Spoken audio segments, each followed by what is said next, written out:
We're live on Facebook. Hello, friends, fans, all you beautiful people out there. And of course, love coach Catamas. I'm here with my wonderful partner, Trish, and four really wonderful women for us to learn from. I've met all of them just very recently. Suzette and I have been in communication. She encouraged me to do a show on tonight's topic, parental alienation, and I didn't even know what it was. So that if I don't know what this is, we should do a show on it because that means other people don't know about it. And Suzette has brought in three other women, all of whom have had either very powerful and profound direct experiences of the impact of parental alienation. And in the case of Robin, she is a very well-renowned attorney who has been fighting this battle in the courts for many, many, many years. So Trisha and I are going to pretty much just ask questions. But as always, I am going to be, you see me looking down, I'm going to be checking what's going on in the chat box, both on our Facebook pages and of course here in the chat in the room. And I want to welcome those of you who are in the room with us. Thank you. And please put your, oh good, I see some friends with us. Please put your thoughts, comments, and questions in the chat box. And likewise, if you're watching on Facebook live, or if you're watching the recording, still put in your questions. Now, of course, the people who put them in live, I'll repeat them and bring them up for a panel. For those of you who do it after the show, which is the majority of you, I will still go back and take a look, and maybe Suzette and some of the other ladies will as well. I'm going to start by putting the spotlight on Claudia because she has gone through this twice from two different perspectives. And so, Claudia, please tell us a little bit, and thank you for joining us. Thanks for being here tonight. And tell us a little bit about your two experiences. Okay, I'm sorry. So I actually live in Texas. That's where I reside. But I advocate all over because, especially in California, because that's where my children are. I raised my children when after my divorce, and they lived with me. But when I agreed to them living with their father, that's when everything changed. That's when the communication stopped. That's when there were a lot of excuses about visitation, and that was only for my older child. And so then when his behavior changed, that's when I started questioning a lot. But he would use words like, well, this is more important. He wants to do this, kind of work with him, listen to the child. And I did. He kept telling me he was happy and this is what he wanted. So I accepted it, not knowing what parental alienation was. So I went with it. And then years later, after I remarried, things got really bad. And there was a pursuit for my young son. And we had all the professionals involved, and they agreed that the child should remain with me because they saw the difference in the older child. So that was fine, and I relocated to Florida at the time because my husband was military. And one day after Christmas, I sent him to California, and he's not returned. He just didn't return him, which put me in a really, paranoid mode because I knew what was going to happen. I knew it based on the age of the child, how it was done. And I getting back to Texas, because this is where our order was, and getting one on board to believe me that I know what's going to happen. Y'all need to help me. What can I do to get my child back? And it's a long process. You go through the whole system, and there's obstacles that you have to go through. And I agreed to let them try it out just so everyone can see what's going to happen and why they need to intervene. Well, one hurdle turns into another. By that time, I'm getting denied access. False allegations of child abuse are filed against me in another state that I'm not even living in. And so I have to defend myself along these steps for about a 2-year time span. But getting denied access with a child who was a very loving child. I mean, just loving. I love you, Mom, can you rub my feet? Just having a really good relationship with the child, to now I hate you. You're crazy. You're stupid. I don't ever want to see you again. That changed completely in 8 months' time. And and again, trying to get someone to believe you with what was going to happen. So in Texas, we're the only state that allows jury trials. And to outspend me, he requested a jury trial. And I hung in there. I sold everything I possibly could. I fundraised, I borrowed money, I exhausted retirements, everything to hang in there. And by the time we got to the jury trial, they determined the child was too far gone, too damaged to save. And so they gave sole custody to my ex-husband. And I was never found to be an unfit mother, but my rights were taken. So I can't make certain decisions. I see my son now, but he's a very isolated young man. And my older son no longer talks to me.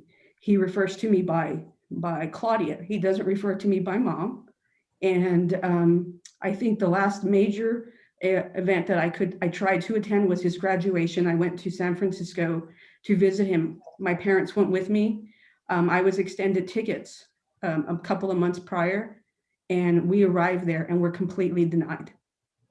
That he just takes the tickets away, and he tells me that I could actually see our son graduate from the hotel, and I saw him graduate from my phone. And that was it. That was the experience. And I fought hard for my young son because I knew it would happen.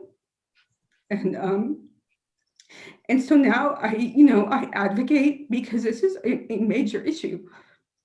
I advocate. I try to help other parents. I legislate as much as I can because there needs to be more awareness. Laws really need to be changed with regards to this. I hear a lot of stories, but when I hear them, they're people that are just starting off with young children. And imagining that I went through this from the age of the child from 13 and up, imagine starting at this at 2, at 3, and how far they have to go to get someone to listen and get some type of help. Because by the time you get through the court system, you've exhausted everything, and it impacts your life. It impacts your marriage, your work, everything. And it's just overwhelming. And not every parent, everyone handles it differently because we're all at different stages. And I say that a lot to parents. Mm-hmm. There are good days and there are bad days. And, I miss my sons all the time. I do. But I can text one and he will never respond. And I can text the other one and I might get a couple of words in. I'll get a 2-minute call a week, and that's about it. But I still try. So, I mean, it's just really hard. Claudia, I'm going to go to gallery view for a minute. That is heartbreaking. And I want just take a moment to feel into the years and years and years of frustration, horror, to have the child that you love more than anything, because mothers love their children more than anything. Mm-hmm. And to have them turned against you and to be disconnected. It's really that's horrifying. I'm so grateful that you're willing to be here and share your story and open our hearts and open our minds.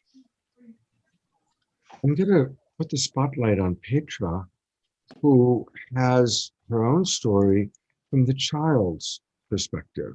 And we just heard what it's like for a mother to be alienated from their own child unfairly. Now we're going to hear what it's like when the child is disconnected from their parents. And again, Petra, thank you so much for joining us today.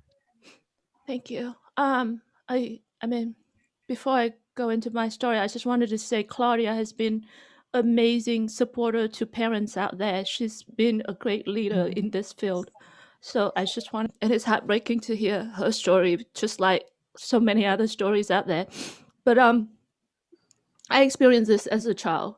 My mother, since forever, had this into my head that my father is a monster. I never questioned her. There was never anything specific that I knew of that made him the monster, but I just parroted this narrative and I just repeated it over and over. And I think the only thing that he did is that he divorced my mother, and with that she sort of lumped me with her. So the fact that he divorced her, that means that he abandoned me, but that's not the case at all. So I grew up and just carry this narrative and just go, he's a monster, he's a monster. I refuse contact with him.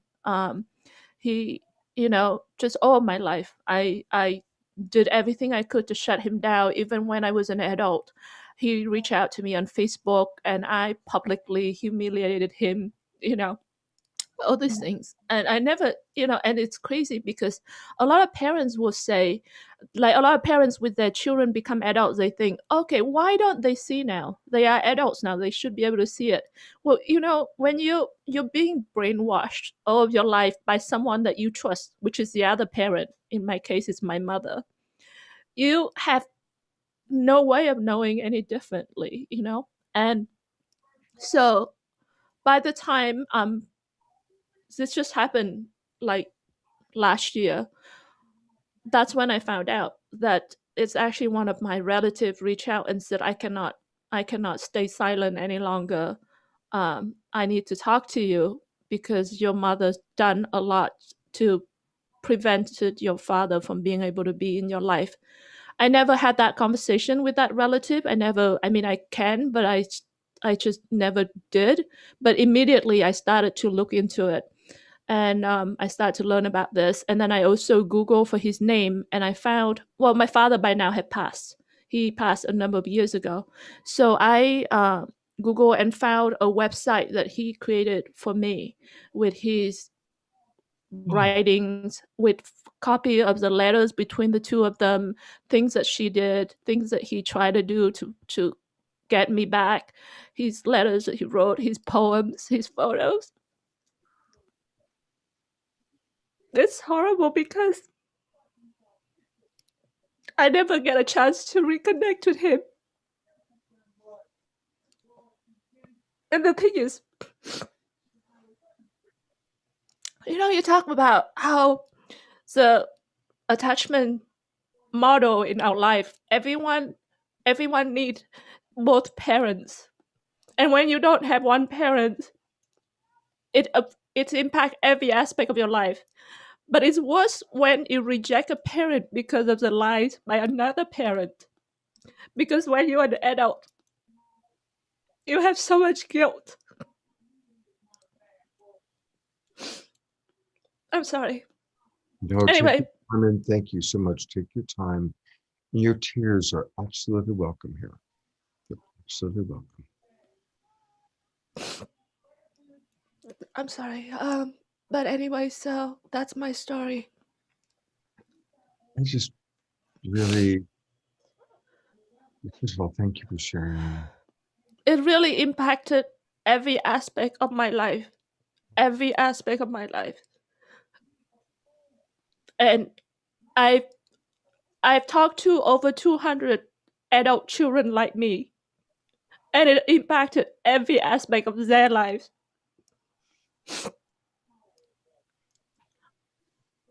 It it destroyed lives.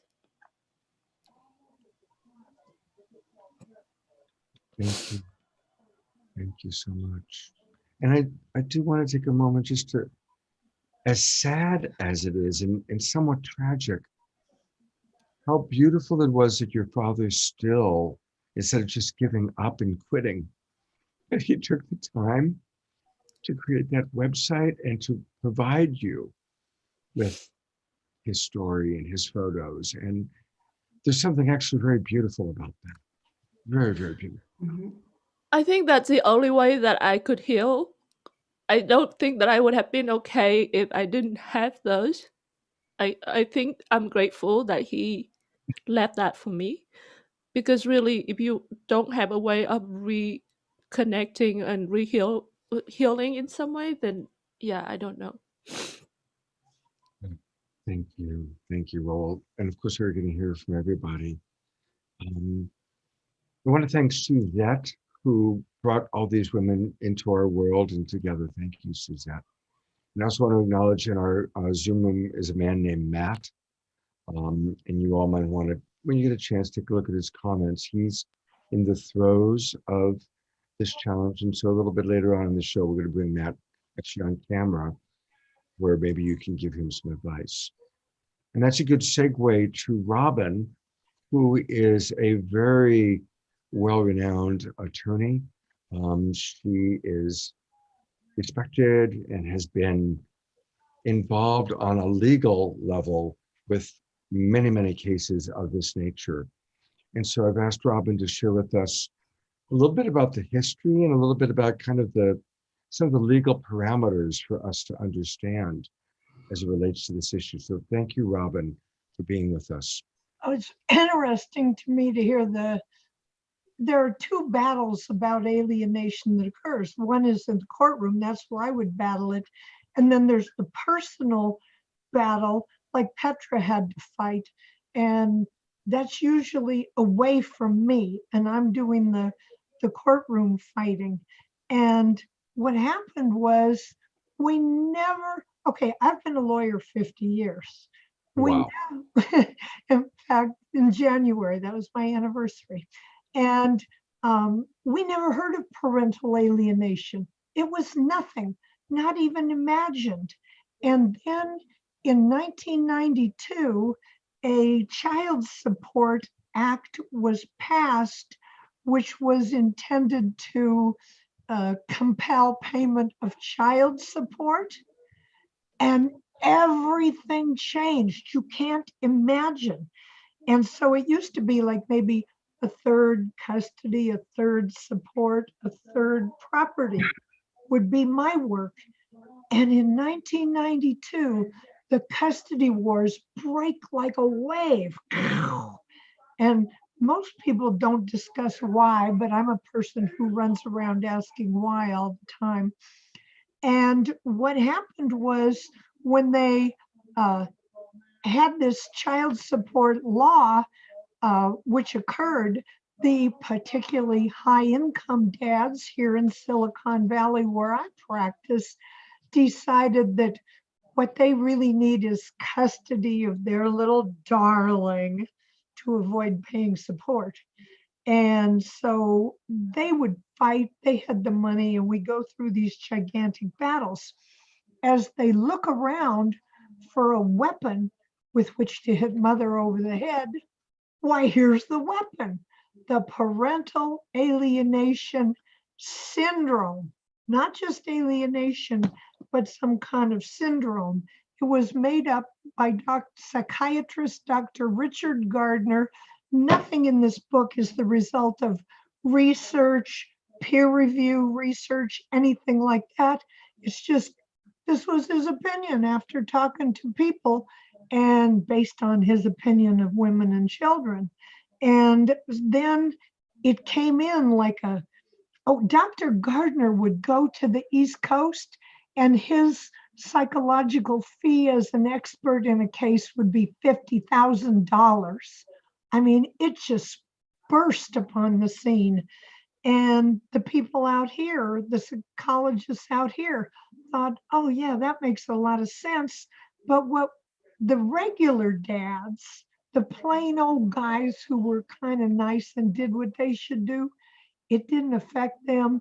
They didn't come in demanding custody, but the abusers, the people who did emotional abuse, physical abuse, sexual abuse, they came in and said, this witch has bewitched my child. I'm so innocent and she has done this. And then all the psychologists are like, oh yeah, well, those dads will pay us, so we'll go in and say that. And it was just a complete nightmare.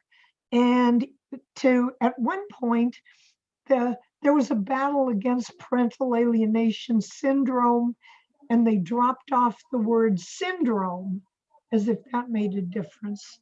And they wanted, the dads who were abusers wanted to get the diagnosis into the DSM, which is the official American Psychiatric Association thing that lists what is a disorder.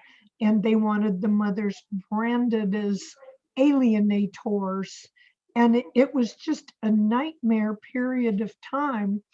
And it's gotten better since then, but it's really clear what set off the wars, and it was the Child Support Recovery Act of 1992, and then in 96 there was another act, and the law said, see, it used to be, what does mother say? I won't take any child support. I don't want anything. Just give me my children. Well, the new law is aimed directly at the heart of women, because these women don't deserve welfare and we have to get them off welfare. That was the idea. So they insist that each state must have an effective mechanism for enforcement of child support. And they did. They, like in California, you know, it was the truth that we used to have guys who wouldn't pay and their arrearage would get bigger and bigger and bigger. And then at some point, California gets to the point where if you don't pay, we're going to take your driver's license. In fact, we're going to take your MD or your law license. You're going to have to pay your support.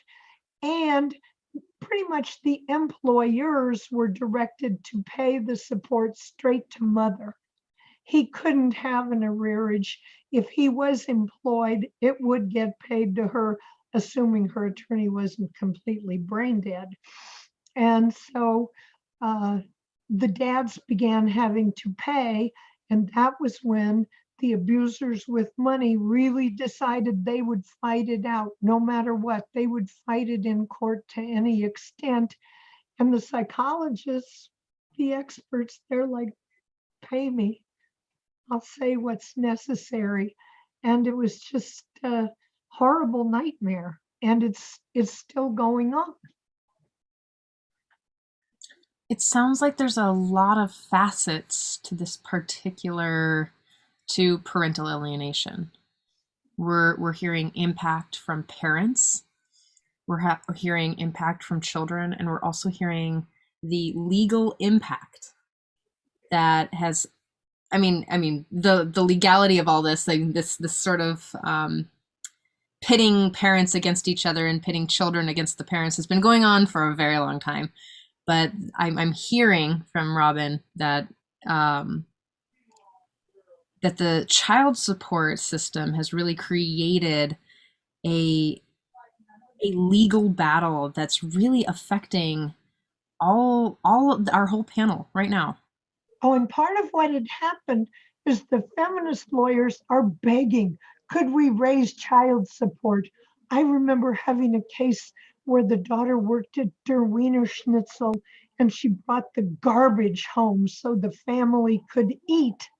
And we wanted child support that was even higher than that. Then when the child support got both made enforceable and raised in the context of an attack on women, an attack on welfare, we're taking away your welfare and we don't care if you're thrown in the street with your darn kids. And when we won what we've been fighting for so many years, then it was really catastrophe in that context.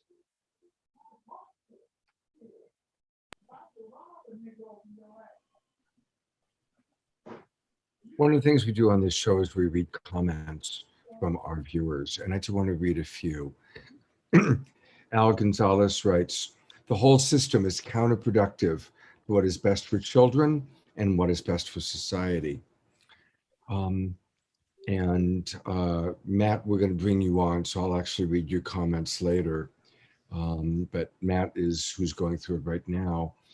And Arshia has a question for Petra. Her question is, Petra, do you think as an alienated child, connecting the child with an expert PA psychologist using a court order would make a difference in changing the PA symptoms so that the child and parent could connect once again? Yeah, so there are, if you have a court order that allow you to be able to reconnect and reunify with your children, and it definitely depends on your level of severity. So when it comes to parental alienation, there are 3 different level of severity. If you go into the severe level and you still have, if the child still have contact with the alienator, then it's counterproductive to have any kind of therapy because the alienator will continue to abuse the child. Now it's like putting somebody that have a gun against their head and then forcing them to say something different than what the person holding the gun wanting the child to say. So if you have a severe situation, you can't do much. So you have to get the court to intervene to make sure that the child does not have contact with the alienator for a period of time so that you can rebuild that relationship. If you are not in a severe situation, then yeah, it would be different. You could potentially have therapy. There are programs out there, but the fundamental key on this is that the child is under a pressure. The child is under this pressure where the alienator is put the child in the middle of a conflict, a loyalty conflict. The child has to be loyal to the alienator. So as long as that pressure can be released, if it's through the court system or through whatever the way that you can, if you can remove that pressure, then that loving relationship between you and your child is totally intact. You can totally recover that relationship. Really, the moment you remove that pressure, then you'll find that the child will be released almost immediately and completely. Wow. Thank you. That was very, very clear.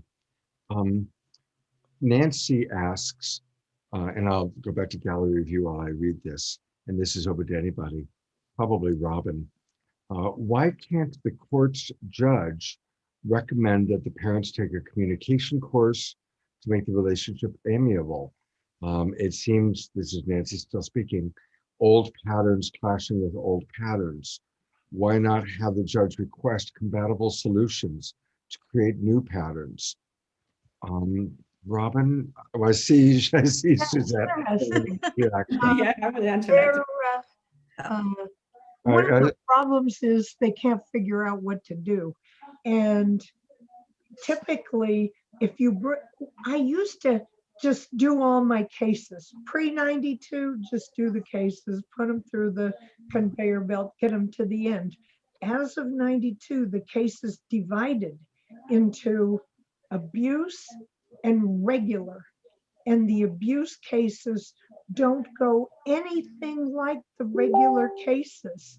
And the person who has the money, generally one, or family backing them up, then that person will fight just on and on and on and on. Everything will be fought. Nothing will be settled. And if you bring in the 2 people and try to act like you're having a regular conversation and you're trying to help them get along, it's not going to happen. There was a time when the National Organization for Women took a position against mediation because they found the women would just get verbally beat up in the process.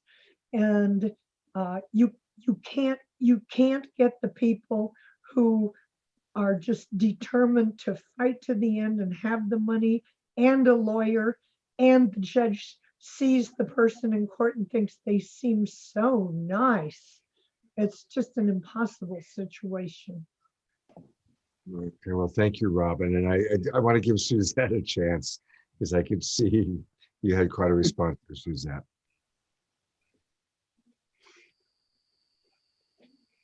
Hold on, I'm getting trigger happy with my mute button. Thank you. And by the way, I really want to thank Claudia, who has supported me, and I met her and connected with her very fast. She's the one who connected me to the state legislation committees. She introduced me to Petra. She has been like a rock, and Al Gonzalez. There's a group there that we met through, and I'll recognize that. But to answer that question, my personal experience, that as you can see, my body language is probably very passionate about. There's multiple layers of this discourse. Number one, you ask, why does the judge not see it? A lot of these judges have never practiced family law in their life. A lot of these judges, if you see their background, they're corporate attorneys. They may be defense attorneys. They may be coming from probate, but there's maybe a 5-hour training for family law. 5 hours. That's it. So that's number one.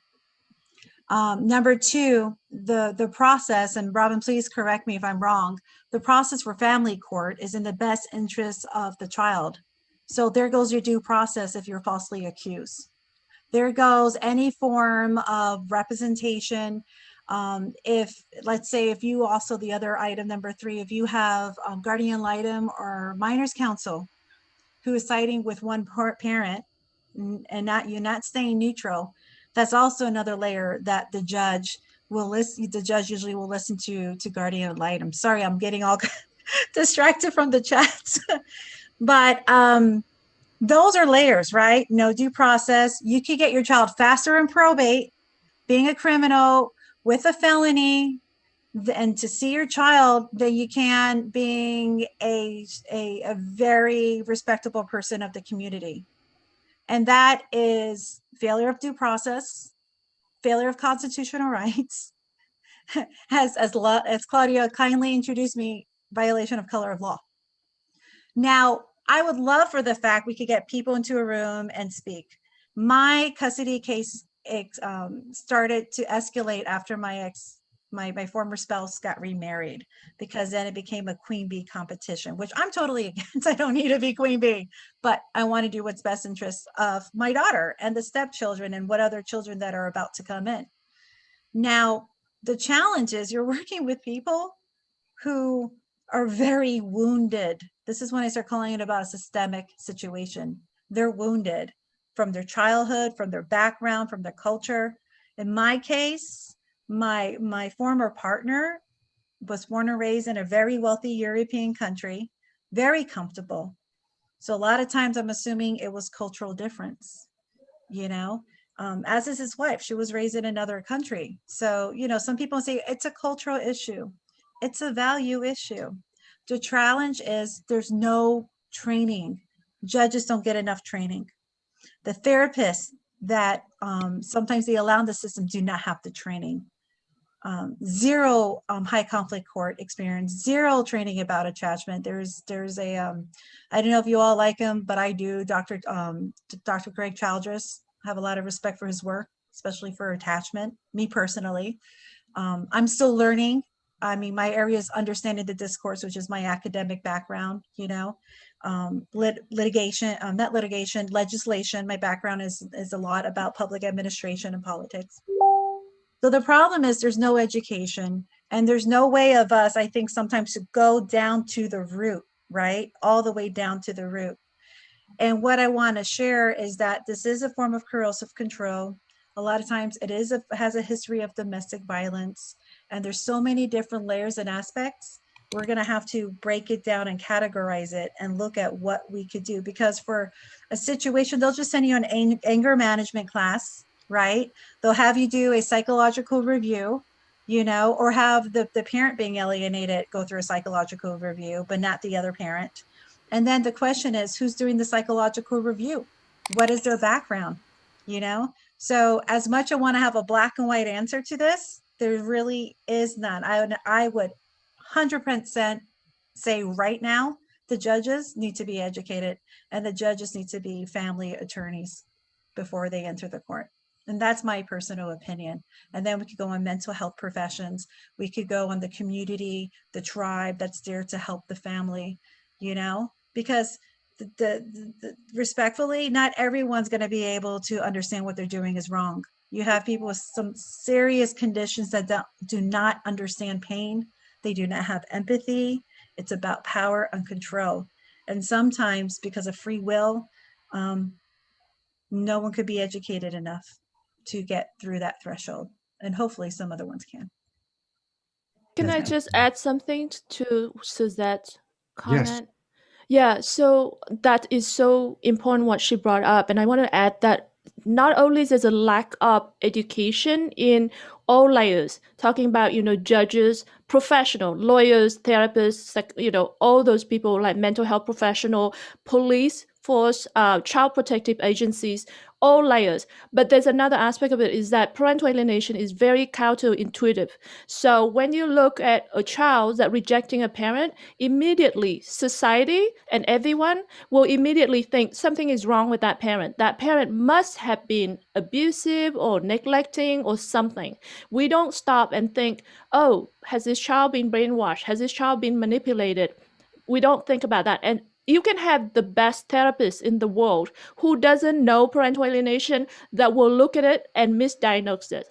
And as a therapist, their role in general is to support their client. So if you have an alienated child, to see a therapist that doesn't know parental alienation, and when this therapist hear the child saying, oh, I don't want to see my dad or I don't want to see my mom, the therapist will say, oh, okay, I'm going to support you. Let me help you not see your dad or your mom, and they will then further, they become one of the alienators because it's so counterintuitive. So we don't need the best therapist in the world to solve this. We need a therapist that know parental alienation. Oh, and the other person, there's another person who will join with the alienator, and that is if they appoint an attorney for the child, then no other attorney can speak to the child. So that has the effect of gagging the child, and the people who they choose to appoint all the time, well, let me say, I took all the classes I got already. You want to know how many appointments I got over the years I was ready for that? Nada, nothing. I'm not in with the in crowd. And these other people, chances of them siding with an abuser and against their own client are very great. Yeah, I agree. I just want to point out that a lot of these cases, they're identified as high conflict cases, but they're not all high conflict. There's an individual that is high conflict that's causing this issue.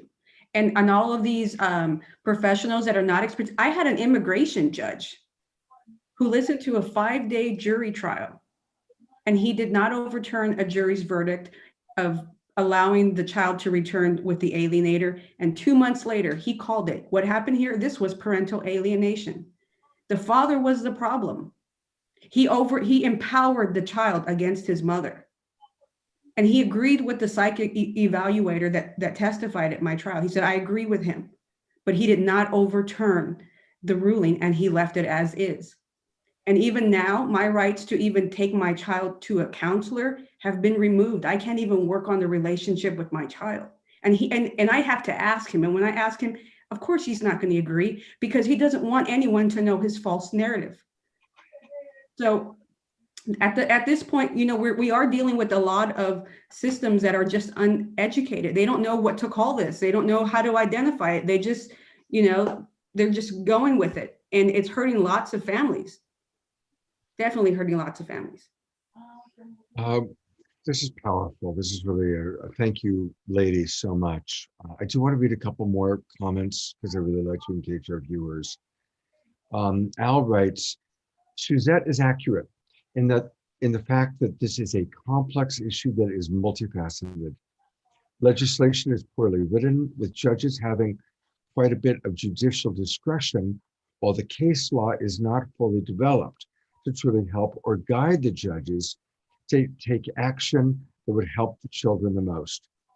The attorney is very accurate about whoever has more money has a distinct advantage and is able to make cases very complex with sometimes false accusations.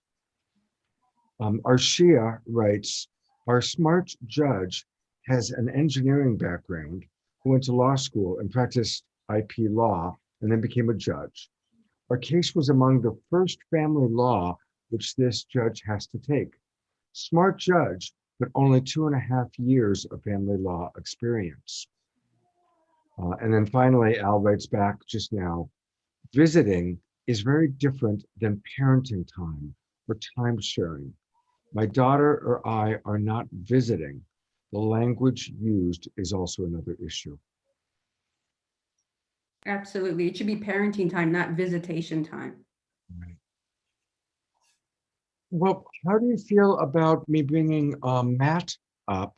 So Matt, I'm going to promote you to a panelist, and I don't know if the ladies got a chance to read your story or not. I I just want to mention something real quick as we're Sure. talking about, especially with everything we're seeing, the paradigm shifting in our culture right now. There's no paradigm for this.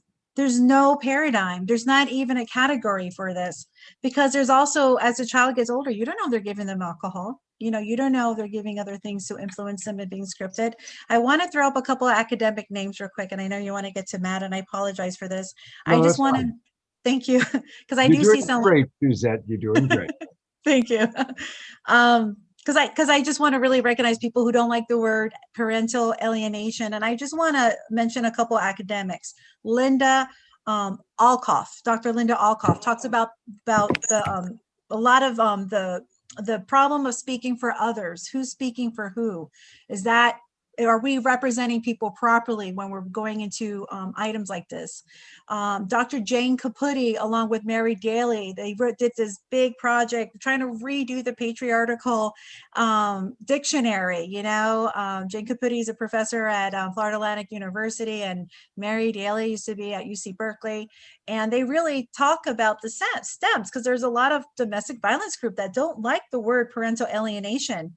And I try to be really respectful, because I'm still understanding the roots and the proper representation. I mean, we're just learning through this process as we go. So I would really encourage people to check them out, along with Kenneth Burke, who talks about the power of words, syntax, symbolism, because we're symbolic, using animals as we're working through this. There really needs to be an area of study here. And with that, I'm sorry, if say we are thank you. talking about parental alienation, I think we would be amiss if we're not mentioning the key experts in the field of parental alienation, like Dr. Amy Baker, Dr. William Burnett, Dr. Jennifer Hammond, Dr. Steve Miller. These are just amazing experts out there that done decades of research in the field of parental alienation, looking at the impact on the children, looking at the alienating behaviors that the alienators use, looking at the society impact of parental alienation in all those aspects. Yeah. Yes, and I just want to mention real quick, because this is my area. I would have my PhD right now studying social discourse, institutions, and power structure. That's my passion. I have a friend, she's visiting from Colorado. She's a trauma specialist. She does Eastern and Western type of therapy. She's doing her PhD. She's in the chat room right now. Her name is Kitty Davidson. And one thing we were speaking about is because the people in her field are now using parental disaffection, affectation. I can't even say it. Parental disaffection.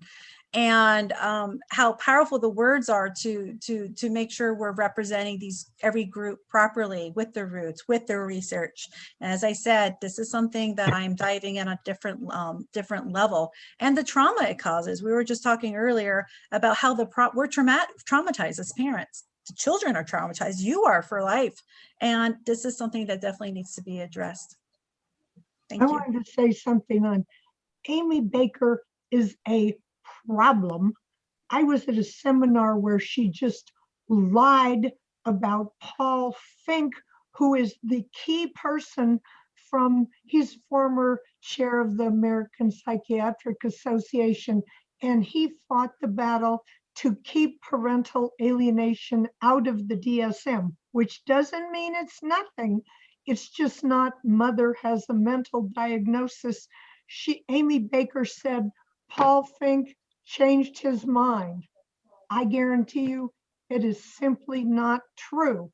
So all these people, we got to check out, read what they wrote, how they changed and everything.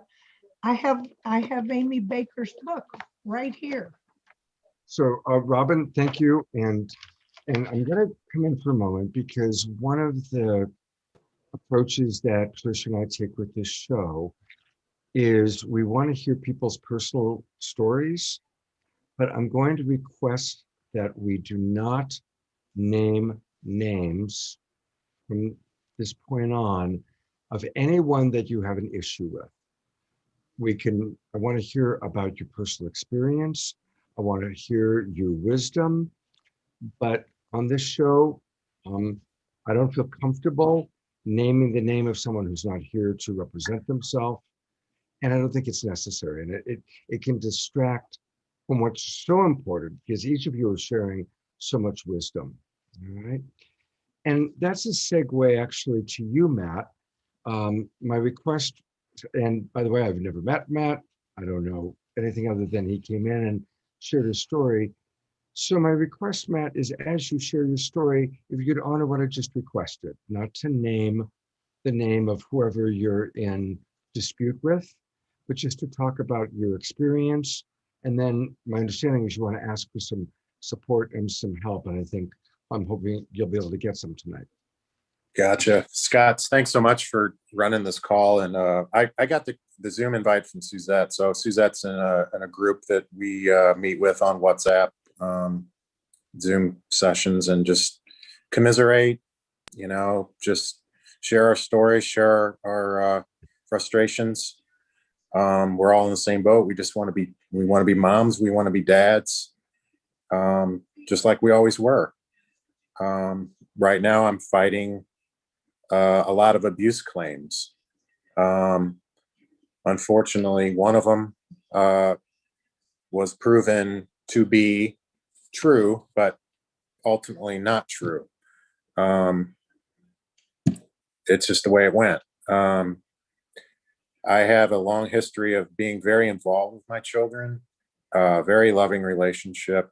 I was their soccer coach, basketball coach, did everything with them, took them spring break adventures, what a dad should do, a very involved dad. After that happened, the phones were blocked. Then we tried to get a therapist involved. The kids put a cover over the camera. They didn't want to talk to me. We don't like you. You were only a coach. We didn't like going to Dave & Buster's, Dad. We didn't like doing that. You wanted to do that. It just devastated me. It crushed me. Luckily, groups like this and connecting with people has helped me tremendously. Going back to church and finding support there, going to therapy. I never thought anything like this would happen to me because I didn't actually abuse anyone. I approach this person about a problem that she was having, and that didn't turn out well. I just want time with my kids. I know my kids. I mourn for them every day. Petra, I'm so appreciative of what you do. I follow your lives. I was on today too. Your story just breaks my heart.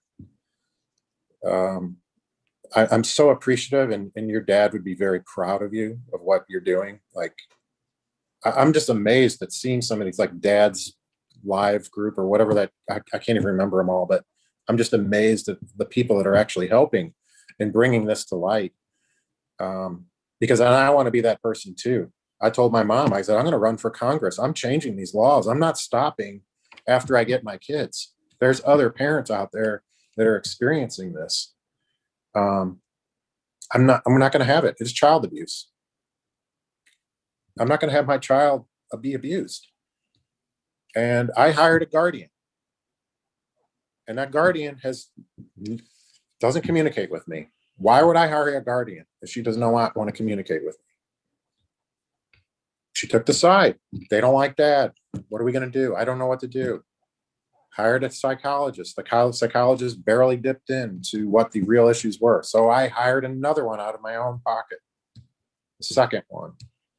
Oh, well, we don't want to communicate with this psychologist, the one that you picked, the one that knows what's going on. So then court orders get pushed back. I'm 2 years alienated. I haven't seen my kid in 770 days. One day I'm soccer coach. One day I'm dad, taking them places, meeting them at the bus stop. The next day my stuff's packed in a car.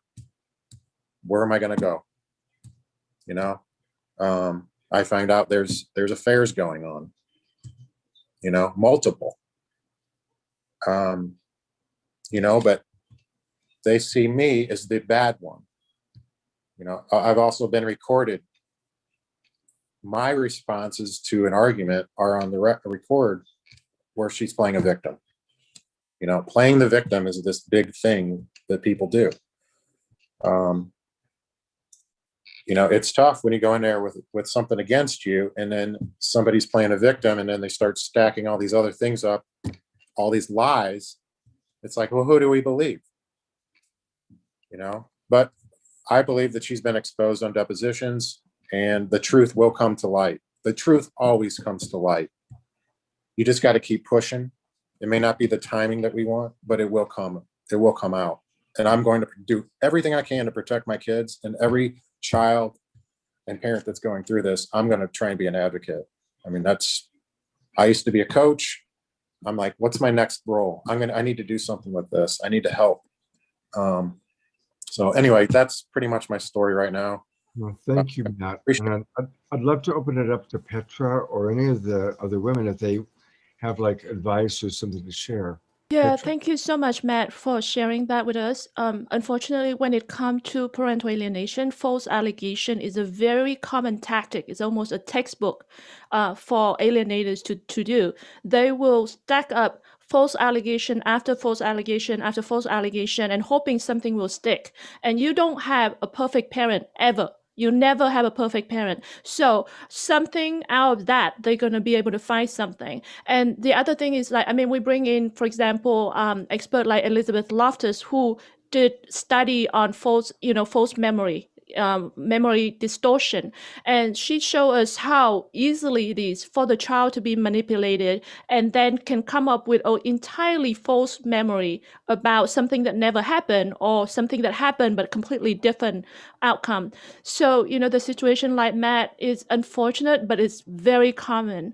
I don't know. And then the other situation, like we mentioned, is that professionals are not educated in this. So we have the situation where professional will play the role of the alienators. And then the other thing is that you see, like, for example, in this case, like Claudia and me, like as a victim, we are traumatized. So when we talk about this, we come across as, being, I don't know, sort of unstable, mentally unstable in some way, because we are the victim of trauma. So it's very easy for people to misdiagnose this because, the alienator will stand tall and manipulative and come across like, the perfect parent. And then the alienated parents, they lost their children. So they traumatize. And then people look at them as if, oh, this is an unfit parent because they are so frantic and, irritable and, panicking. So that's why, the system just don't know how to look at this, unfortunately. And when as a parent, it always hit you in the most unexpected way because you don't know what you're looking at. You've never seen this before. Most of the time, people, when you talk about parental alienation, they go, "What is that?" Nobody know what it is. And some people will misunderstand it. They even thought parental alienation mean that the parent abandon the child or something like that. They don't understand that term. So they misunderstand it. So in the term of this situation like Matt, like how shocking it is for him. One day he's a loving dad, fully involved, and then the next day he's out the door and he never heard from the children again.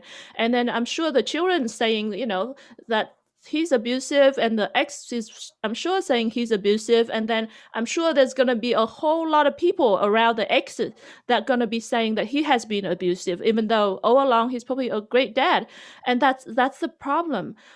With situation like Matt, I think he's doing the right thing by being educated. Like the first thing and the most important things that parents have to do is to get educated in this, because you are not in a normal parenting range anymore. You are in a very, very dangerous situation. You have a malicious abuser who will go out of their way to do things to harm you and harm your relationship with your child at all costs, even if it means destroying the child. So you are dealing with a very dangerous situation. So you have to get educated. You can't hand your case over to a lawyer and expecting a lawyer to just take that. You can't hand it to a therapist and expect the therapist. You have to get educated yourself and be in the driver's seat first to drive your case so that you can build the right team around you. Having the right team around you is so critical. Petra, if I could say something with that, I think the problem is too, and I think Scott's connecting with Katie Davidson. She's one of her expertise is in trauma, and she's a former veteran as well and a mother. Is that you get to the point where you have so much trauma from the false allegations, from going into survival, and hopefully you don't your health is okay, because I know this has totally demolished my health in so many ways.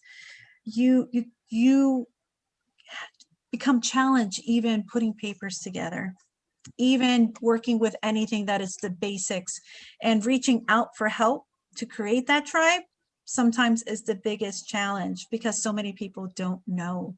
So many people don't know. And the false allegations, do you believe I sent the district attorney's office videos, pictures of what my former spouse was doing to my daughter?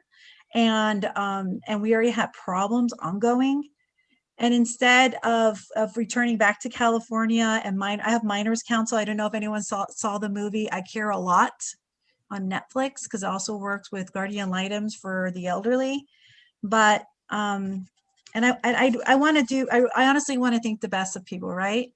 But you would think with everything I sent the DA, and the DA granted me a good cause report, that Minors Counsel would have respected my request to wait into a professional, a trauma professional, someone who understands why my daughter's telling me no one could protect me, Mom. No one could protect me, that she will get evaluated before you allow her to go speak to her father.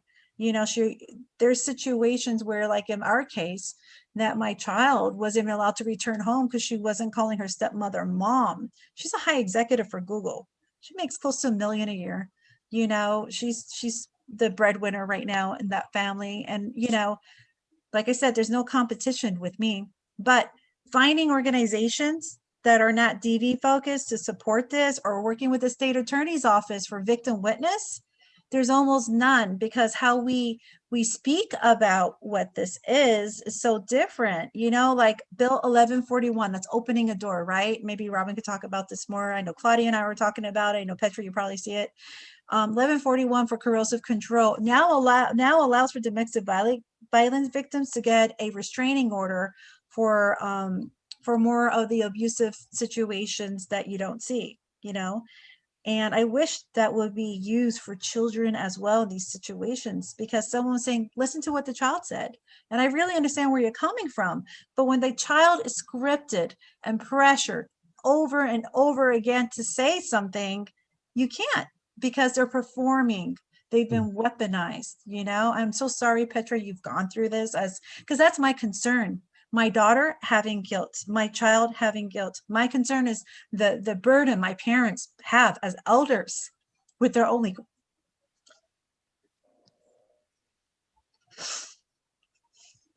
When I chose to be a mom, I'll do whatever I do for my daughter. I accepted that. But to see my child or my family go through pain, that's where it hurts. Because like what you experience, you didn't get to connect with your father. And I'm sure Claudia and Matt do not want their children suffering. I know you don't want your parents suffering. I know Al Gonzalez spoke about this with his family. You know, we're talking about wounded people and a system that doesn't even know where to begin. So I just want to add, when you share this with someone that's not familiar, they actually wonder, did you do something to deserve this? What did you do? You know, like, that's outrageous. You know, like, I don't understand. What did you do? And you didn't do anything wrong. You were just a normal parent, but somehow this other parent is doing everything they possibly can to diminish you, to degrade you. And then when they teach your child these behaviors, and it is a script, they talk with adult language in a form that they're just mimicking this alienator. It's like a puppet master. And when they speak to you, it's like if you're speaking through the alienator. It's just very strange. It's all the same across for all these parents. If you share stories, my child does that too. Like, oh my God, the isolation. Mhm. When the child visits you and all they want to do is stay in their room. They don't want to eat dinner or lunch with you. They just want to stay in there all day long to avoid you so that they are not engaging with you, because they're going to have to return to that alienator, and that Mhm. alienator is not going to want to know that they had any type of relationship with you, that they Yes. spent time with you. Like when Correct. my son visits, every time he visits, he has to go and call his parent, he has to call his father. And it's very strange. It's like checking in, and it's sabotaging your visit. The child can never just normalize and relax. It's always that control that they must have. So I mean, I just wanted, and you also hear from parents that, you know what, you just got to get over this. You got to get past Oh, it. You cannot get no, over this. no. It's not going to happen. I have a I question. advocate a lot to try to push this. I advocate in Texas. We just had an equal share parenting bill. We were at the Capitol. We're advocating for other bills. In Texas and every state, there's an interference law. There's a interference with child custody. We help parents learn how to do that, because it is a state jail felony to withhold a child, and a lot of parents don't know that. So that's what I do in Texas to try to help stop a lot of this. Just real quick, I know, so Nancy keeps on saying, and thank you, why doesn't the child talk to the judge in private? Remember, these children are scripted. The control is not just when they're with them, it's when they're without them. The new judge we had told myself and minors counsel, your child is very articulate. She knows what she's talking about. She's credible, basically, is what he's saying. But what he doesn't know, she probably went through hours and hours of harassment to get to that point, just to perform. That's why you cannot rely on talking to a child in private. My child was spoken to in Zoom. They could have been in the room with my daughter and they would have never known. That's the other issue during COVID. Okay, the isolation. And this is why the bills that are coming out to speak to a child to make a decision at 12, we can't do that. Their brains are not developed. These are the most sacred gifts we have on this planet, our children. And we're not protecting them. The systems are not protecting them. They're saying, well, they can make the decision. This child's trying to survive. They are trying to survive. I'm sorry, Scott. I just had to say that. No, thank you. Thank you. Trish. I love what you're saying, and I'd also like to just, articulate what I was typing in the chat, is that before that, okay, so child psychology is a complicated form of science, and children are learning how to move and understand the world up to that point, and they're taught their language, they're taught the way to think through their parental language patterns. Like, this is how children are taught to think, right? And so as they're developed, especially before 7 years old, the way that they think is called magical thinking.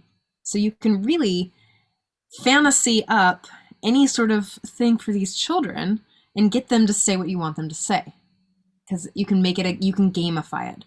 So in the sense of, like, if you want to ask what the children want, if for example, my dad, he was really strict with my mom, thought that she wasn't a fit parent, and he would tell me things like his wife and him would just tell me how unfit my mother was. They would make me change my clothes the second I got there because she smoked cigarettes outside. It was just really, and do you know what that does to a child?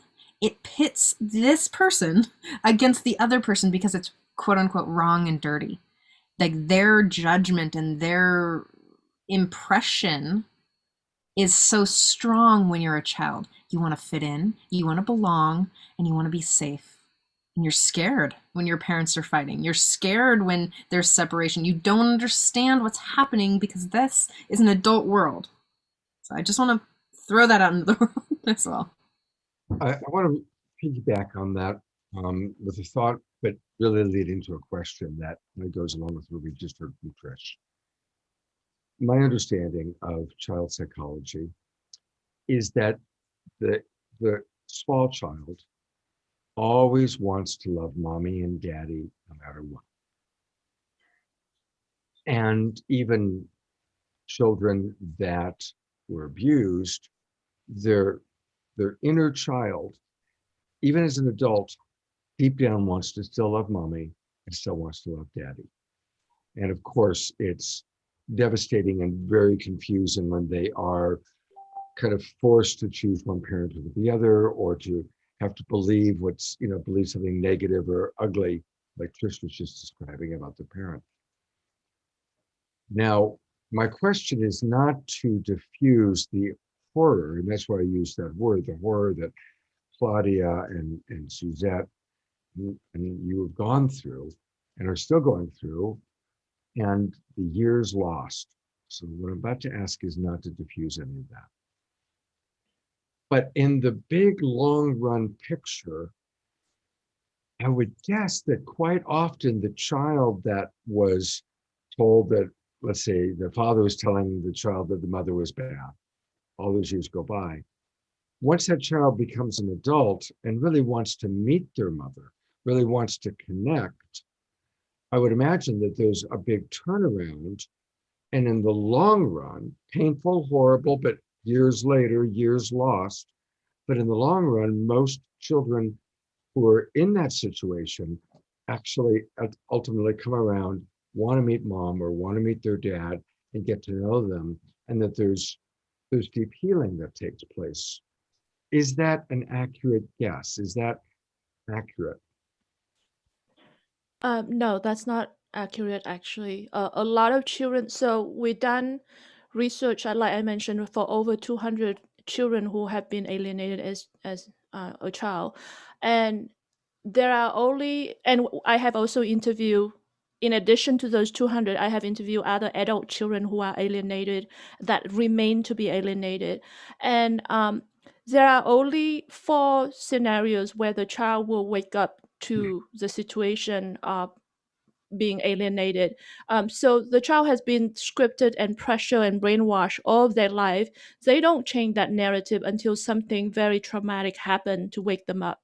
So if life just continues, they will never look out for that alienated parents. They will never reach out. They will continue to reject that alienated parents, and they could just probably end their life and never know. Hmm. That's really heartbreaking. Yes, Suzette.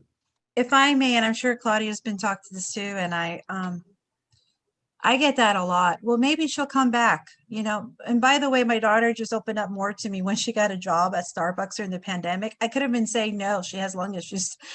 keep her home, because that's what opened her up more, you know, because I wasn't hearing anything from her.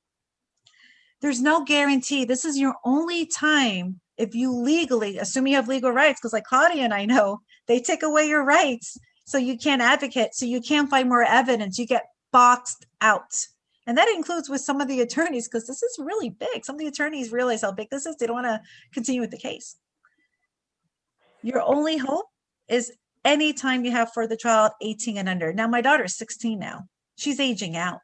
According to the court system, they think she's too old. She's not. She's missing me. You know, she is missing me so much and waiting for me to help her. She's waiting for people to say, this is not okay. This is what we're going to do to take her out of that loyalty conflict.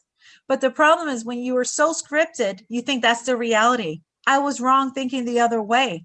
And that mindset may never go back, or that vulnerability to be hurt again for being separate. Because when you start researching attachment, it is so unnatural for a child to detach from the other parent. No matter what problems I had with my former partner, I made sure that my daughter knew he loved her. I didn't say the details, and I didn't ask for child support. I didn't ask for spousal support. It only came when things got really bad for me, the child support in the very beginning, because she was with me in the beginning. Because I want him to take that money and just become a better dad.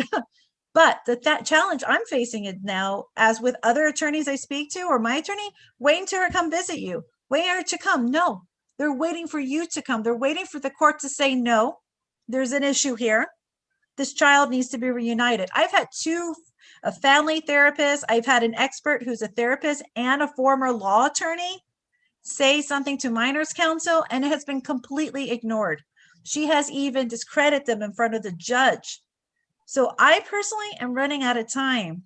And my other concern is We're assuming that parents are going to be alive long enough for the child to realize or get help. I have a pulmonary disability. 2 years ago, they told me I wasn't going to be around in 8 months. And the court's like, too bad. We don't care. It's not our problem. You know, I would love to say that the children will heal. I really hope that and wake up. In some cases they do. But everything I'm hearing, even a case where the child's 50 years old, there's a parent that I know that's still dealing with those alienation behaviors. Doesn't matter. It doesn't matter. And then it's repeated because I believe my former spouse was alienated or went through something similar. And then it becomes generational. As per your suggestion, Suzette, I've brought Kitty Davidson on. And so I'm going to put the spotlight on you, Kitty. And then after Kitty speaks, to kind of wrap up, everybody's going to get one chance. I'm going to ask everybody to give kind of their closing remarks, their closing thoughts. So just want to kind of put that out there for structure. And thank you. This has been profound, and I really appreciate. I've learned so much tonight. I'm quite humbled.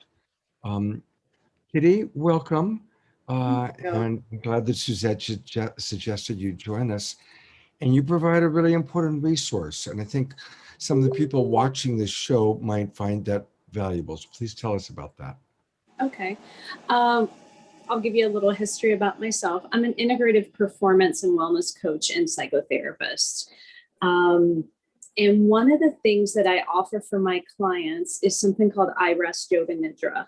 It was developed for individuals at Walter Reed who were experiencing PTSD, trauma, anxiety, depression, sleep issues, general stress, etc. And what this is, it's a great way to help people get in touch with their body, because what I've recognized, even with my clients who, yes, actually, it's for veterans. Yes, it was developed for veterans. Thanks for noticing that. So yes, what I've noticed with my clients is with all the trauma that they've experienced, it's creating anxiety, it's creating medical issues. And that's the integrative part of me, integrative medicine issues, is that if we don't address our traumas, if we don't address our anxiety, if we don't address our stress, it's going to attack our bodies. It's amazing what that does. So through this particular meditation practice, I teach people to get back in touch with their bodies. I help you understand that you can have this anxiety and you can do something with it. And the I-Rest Yoga Nidra actually helps you calm down, because we're deactivating or bringing down your sympathetic nervous system, which is your fight or your flight, which is where that anxiety and that trauma is coming from. It's like I have clients who have told me before, it's like a very productive nap, because I take you through this nice meditation and you learn to calm your entire body, your mind, your brain, the physical body. And it's very supportive. And I support my clients through the whole process. I do like a whole workshop that I can teach you what the whole process is. And you just there's a lot of health and wellness that comes from that. So that's one of the things I offer for individuals with trauma and anxiety. Thank you for sharing that. You're welcome. Yes, Yoga Nidra was developed for veterans with PTSD, a non-chemical structuring. And there's a lot of trauma research these days, thank goodness, because there's a lot of things that we didn't know, especially for children, right? And we're talking about the impact on children right now. We're talking about parents, and we're talking about, the way that things are dissolving in the world, some of the systems of oppression. We're actually starting to look at the way that the systems are created. And this is really part of the conversation, is to get this, if you like what you're hearing here, or if this is impactful for you at all, share this out, because this needs to be heard, right? If you want to help children, it really is about helping their parents educate themselves to be healthy parents, as Mm. well as dissolving, you know, narcissism, dissolving classist behaviors, such as like a parent who will utilize their power and their money and their finances to get a child and not be as present as they can be with their child because the other parent can be. You know, there's ways to do this, and it's really a larger conversation. I'm sure that most of these people have organizations that you can support, and I'd love to hear a little bit more about that. Yeah, thank you. That's a great segue, Trish. So as each of you kind of share your final thought for the night, let us know, let people listening and watching, and remember, most people watching the show are watching the replay, how they can get a hold of you or what you'd like for them to know. And if you also do put it in the chat box, I'll save the chat, and then I'll copy your key information and put it into the Facebook feed. We're going out to about 15 different Facebook groups and pages, but I'll put it in the main ones. And also, as you were sharing your final thoughts, if anyone has any advice for Matt, I'm certainly, Matt, I'm thinking maybe what Kitty's resources might be a good resource for you. And so I'll start with Kitty and go backwards. Kitty, how do people get a hold of you? And what would you like for your for your final thought to be, and how people can reach you? Well, first you can reach me at my email address, and I'll put this information in the chat as well. It's Kitty D at kittydavidsoncoaching.com. You can reach out to me via email, or you can call me, that kind of thing. I'm really good at getting back with people. I think the one thing that I listened to all night long was, I have a bunch of tender individuals in this group, and it takes a lot of courage and vulnerability in order for you to come to the group and actually tell your story. Tell it loud, tell it proud, and make sure everyone hears it, because this is a huge issue. And I have adult clients who are the children that were victimized from these individuals who kept them from the other parent. And it creates such a negative dynamic in their life, and it hurts their relationships and their overall sense of well-being. And so please speak out and do the best that you can with what you have. Honestly. Kitty, I've actually pulled up Kitty's website so you can see it. It's Kitty Davidson Coaching. And if each of you can put your websites that you would want me to pull up when I introduce you for your closing remarks, I'll do for you what I just did for Kitty. And again, it's Kitty, Kitty, Davidson, Davidson, coaching.com. And thank you, Kitty, for joining us on such short notice. You're very welcome. Thank you for having me. Yeah. Robin, I'm going to go to you next. I'm so grateful for your presence and all that we've learned from you. What are your final thoughts? And do you want to be reached? I know you're semi-retired, so I don't know if you want people to reach out to you or not. So let us know. I am truly retired, no clients, not doing it. I hope I never see the inside of family court again. I can't stand it there. So it's really wonderful not to be doing that. That's very clear. I appreciate your clarity.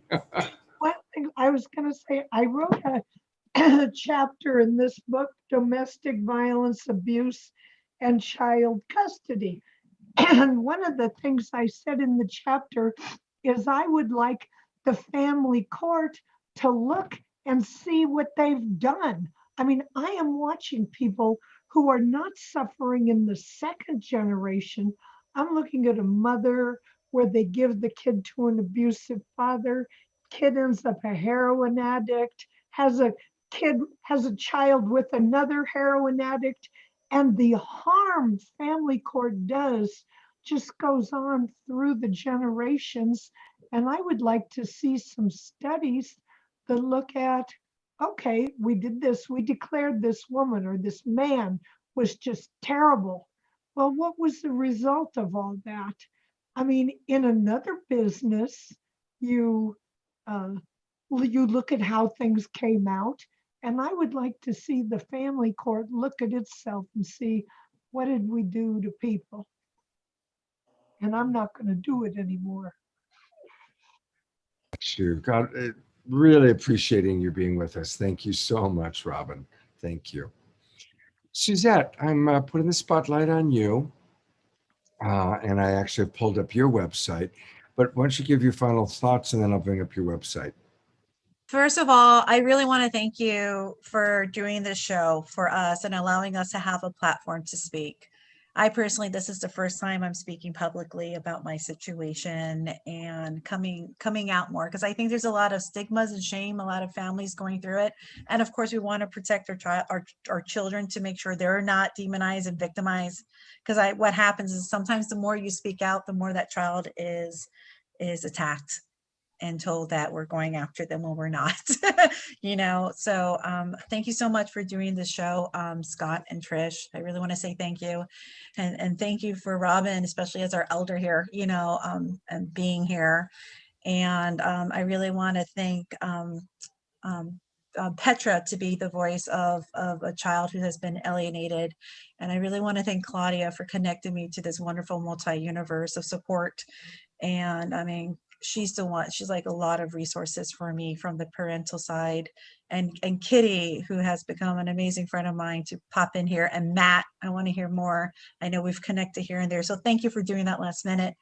Last thoughts real quick is become an advocate, research. Please do not assume.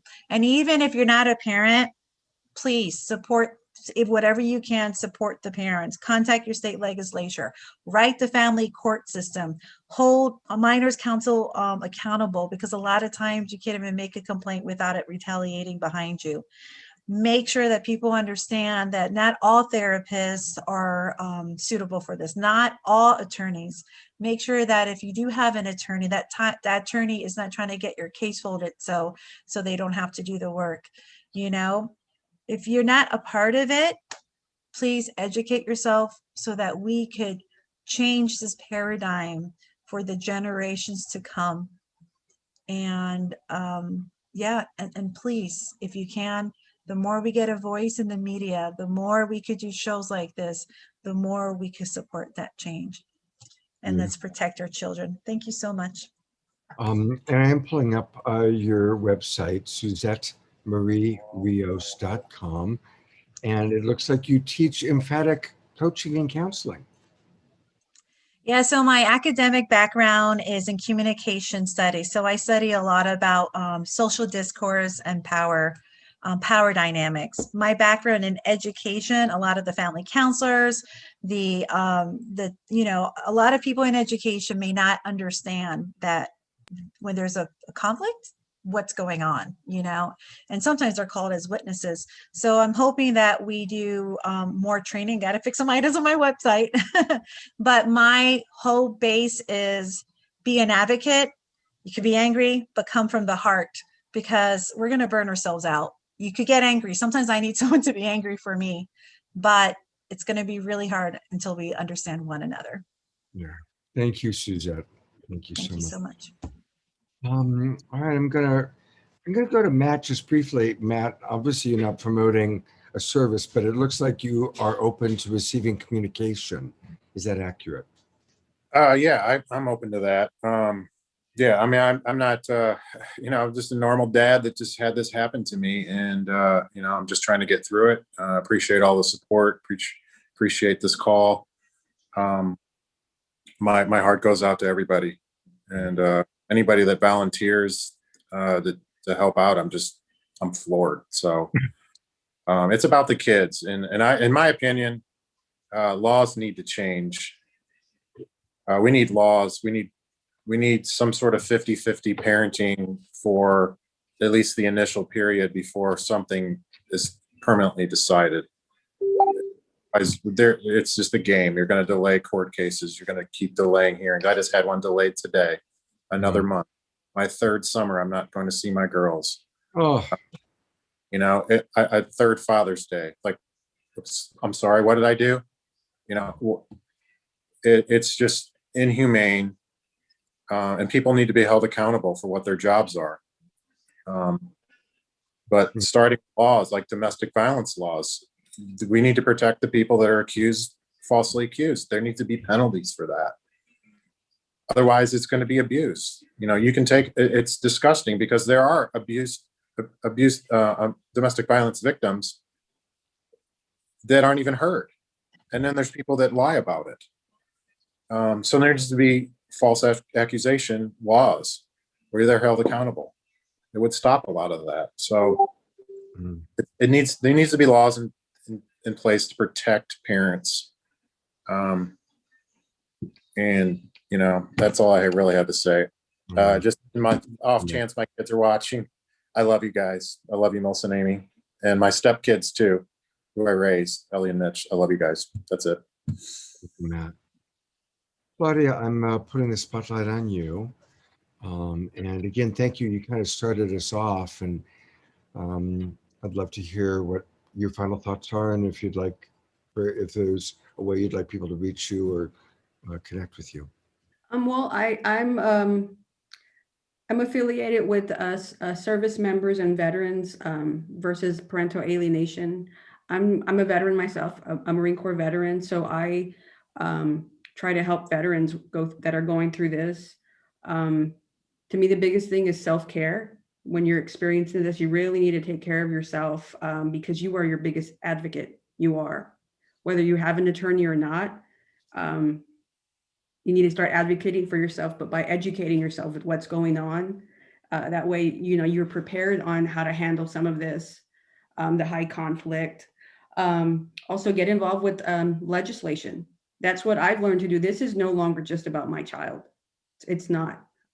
So I will do what I can, as much as I can, to get some of these laws changed to help other parents. And a lot of parents will want things done, but they need to get involved. They need to know who their legislators are. They need to meet their legislators. They need to be able to identify their legislators and start requesting meetings.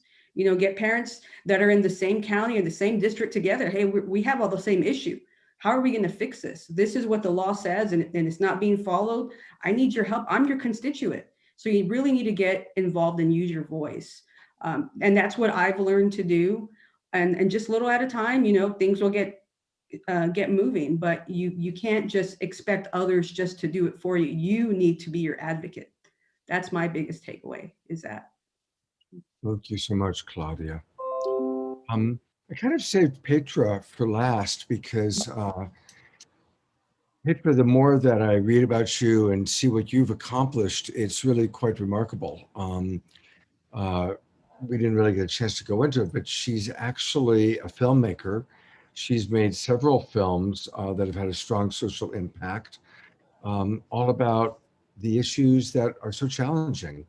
Her film Reborn was about domestic violence and even played at the Chinese Theater and has won over 24 international awards. She has a new feature film out called At All Costs, about a 5-year custody battle. So, definitely in the future, Petra, I'd love to have you come back onto the show and really, maybe see some clips from your films and talk with you more about some of those topics. But of course, I have pulled up your Hero to Victim website.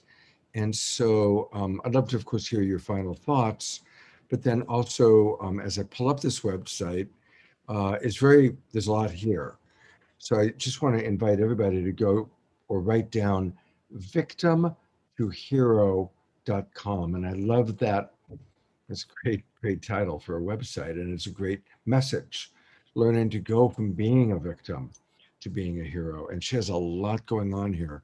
Case studies, information and data, coping and thriving. I mean, clearly, Petra, you've put a lot of time and energy and attention and money into this cause. So I really respect you very, very much and look forward to hearing what some of your final thoughts are. Thank you so much. And I definitely would love to come back and share more. But for me, I guess my final thought is is that parental alienation is real. It's a very big problem. It's affecting millions of parents in America alone and all around the world. It's a problem that does not discriminate. It doesn't matter where you are, who you are, it doesn't matter how rich you are. It is not a gender issue. It happens to men, women, and if you don't believe that this is a big problem, talk to these children. Talk to these children, because these adult children of parental alienation, they are the only one that can tell you what happened behind the closed doors. They are the only one that not fighting for custody or child support payment or trying to get even with their exes. So, this is a very real problem. It's very big. And the solution has to come at all level. You have to change the society level to change the public opinion about it. We need to change the narrative. We need to bring awareness. We need to change the system by changing the law. So like Claudia talk about, Suzette talk about, Matt talk about, we need parents to advocate for this. We need everybody to advocate for this. So the law need to change. We need the law to recognize that parental alienation is child abuse. No question about this. This is a child protection issue. It needs to be recognized. And I do hear what Robin said about, sometimes you would have abuser that will try to abuse the system and pretend to be the victim.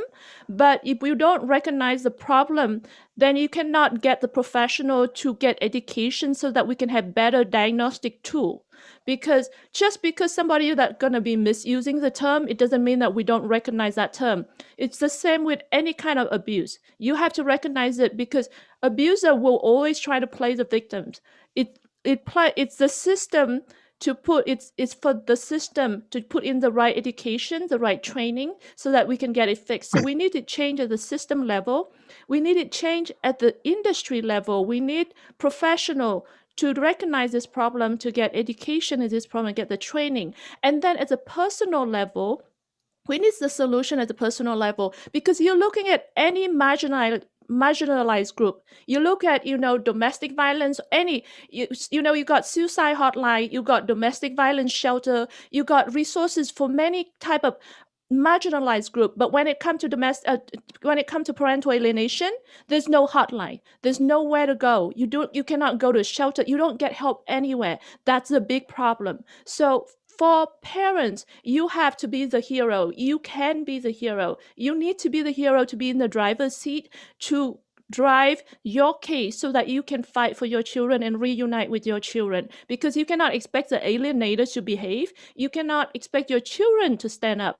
So you have to be in the driver's seat. So at Victim to Hero, like you show on our website, and we also on Facebook, Victim to Hero, we have a lot of resources. It's all free for parents. So you can go on there. We have multiple events a week. We bring in professional and expert forensic psychiatrists, psychologists, therapists, lawyers. We teach you how to fight your case. We teach you how to heal from your trauma. You teach you how to deal with how to handle your children when they misbehave, things like that. We look at all these different aspects of dealing with parental alienation. We provide all these tools for you guys. It's all free. And then we also raise public awareness. So we have different public awareness campaigns. We also trying to change the law. So we also support people like Claudia in her advocacy work to, support law changes. So really, solutions have to come at all levels. It's a very big problem that not been talked about enough. So I'm so grateful for you, Scott and Trish, both of you. And Trish, I'm so sorry that you actually also a child of this situation. And I'm so grateful for you to speak up. And yeah, thank you so much. Thank you all for your beautiful shares. And this is Straight Talk.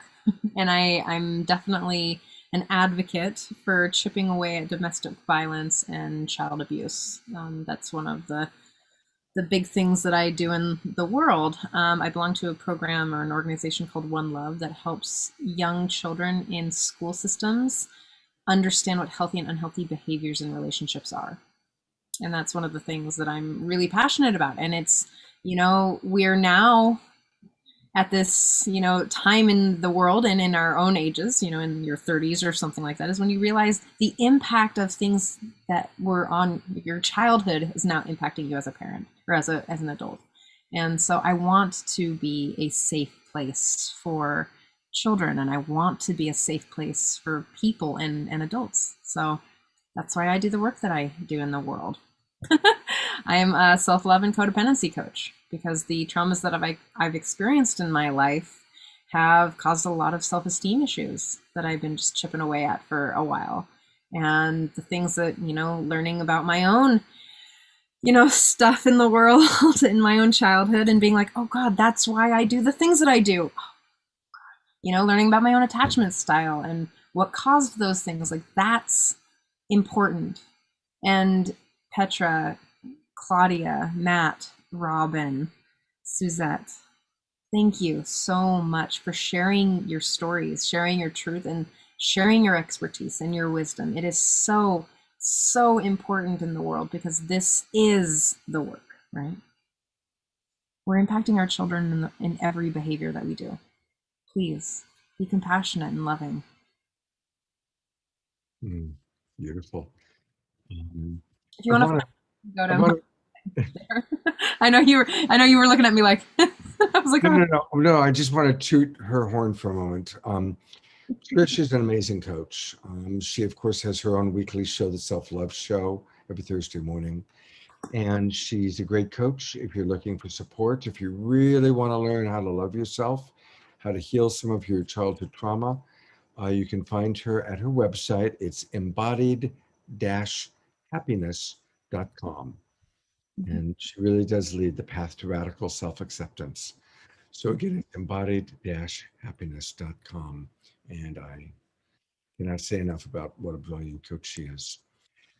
Thank you, everybody. This has been a very humbling evening for me. I'm really, at age 65, I learned a lot tonight.